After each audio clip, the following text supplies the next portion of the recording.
a ghost story that sounds completely unbelievable but is entirely true. I'll go first. When I was 8 years old, my family and I moved to a small town in the Midwest, and it was a farm town. It was built in like the early 1800s. I think it was part of like the Homestead Act or something.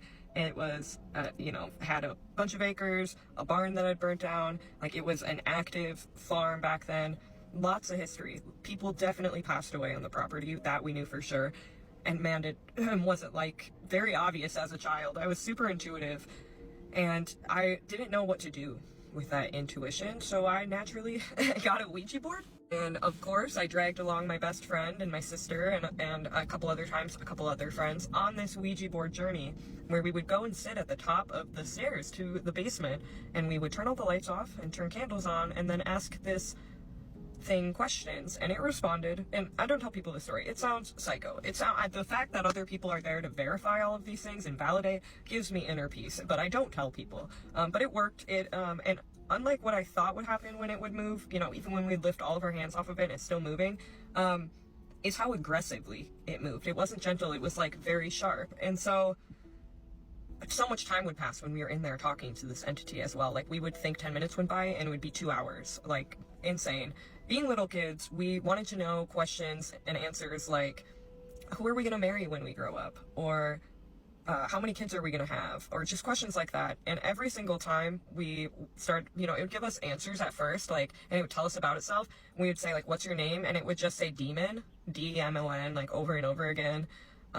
When we would ask questions about me, at first it would like give us answers, and then it would just spell bitch repeatedly, B-I-T-C-H, B-I-T-C-H, B-I-T-C-H. Horrifying. Like, any question about me. Also, sorry if I seem lackluster. I already told this whole story and it deleted. It was so freaky. Also having like visuals of like hands reaching towards the planchette, like in the candlelight flicker. This entity gave us details saying that it was like buried in the cemetery. A cemetery that was like local, like the name was legit. It gave us like, I think it either gave us a plot number or it was just like the last name. And we did go there, and what we found was crazy. This happened when I was like 8 years old. When we would ask it about itself, it would say demon, that it was a demon, and it would give us facts about it, like that it was like buried in the cemetery, like it was a real cemetery by us. And every time we asked a question about me, it would spell bitch.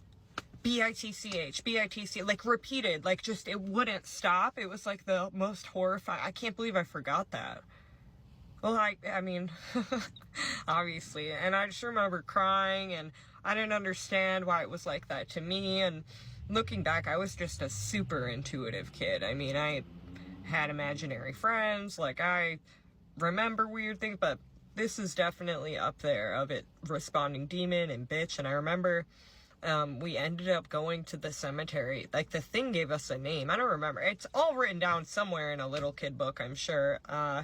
And maybe I should like interview my friend or my sister about it. Part 2 to the unbelievable but completely true ghost story that was my childhood with my Ouija board experience. Before I get started, I did not sleep from watching y'all's stitches of your horror ghost stories. And I believe all of you, and I moved the mirrors away from my bed so quickly last night, and then I fell down a rabbit hole of like blue sage and cedar and juniper, and anyway, neither here nor there. So I got some new coffee. I also ordered some more. They sell it on TikTok Shop for way cheaper than where I was buying it, which, yeah, now I know about TikTok Shop because of this video. So thank you. Anyway, I went digging, y'all, to find what documentation I had, because, I never shut my mouth up back then. I was like on Tumblr and MySpace and Facebook. I'm like, I know I wrote about this somewhere. And I looked and I found my Facebook statuses, so here they are. So basically it says that the person we were talking to on the Ouija board claimed to be an 86-year-old woman, and we asked if I was going to have a child or if I was going to get married, like the MASH questions. And then we asked if there was, I think this is this one. Yeah, we asked where she was, and she said in between life and death. And then called me a B-I-T-C-H.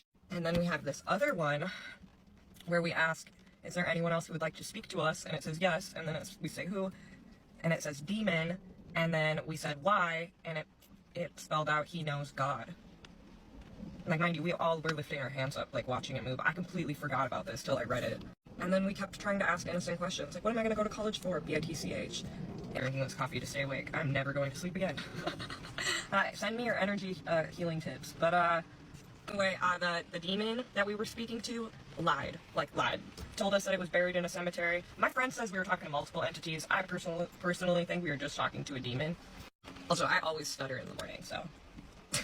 But I'll tell you a little bit more about what my friends have to say. My one friend is a mother, so she's obviously tending to her child right now and can't respond right away, and my other friend is a cop. So we're all living lives, probably trying not to think about demons. I'm just weird, I guess. Tell me about the weirdest dream you've had that you don't actually think was a dream at all.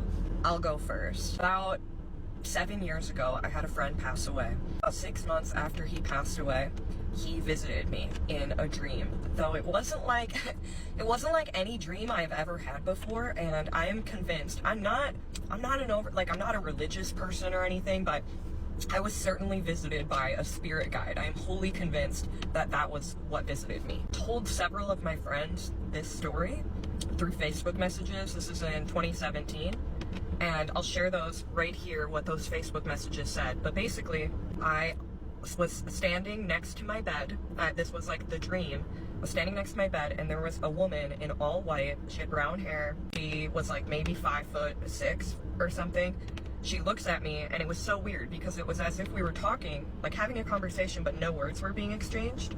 She puts her hand on my shoulder. She stands behind me, puts her hand on my shoulder, and all of a sudden in my room is my friend that passed away. And he's wearing what he was wearing at his wake, which is so freaky. And he says, "Hey bud, how's it going?" Something like that. And then I ran into his arms, like crying, and I kept saying, "I'm so sorry," just for the way that he passed away. I was like, "I'm so sorry." And he's like, "It's okay, bud." And I'm like, "What are you doing here?" And he said, "I don't know. You're the first person they've let me see." Oh my god, I just got chills. And I think I said something like, "Who?" And then the lady put her hand on my shoulder again, and I just like jolted awake. And I'm not wholly convinced that was a dream, so let me know if you guys want to hear any of my other freaky stories, because I certainly have quite a few.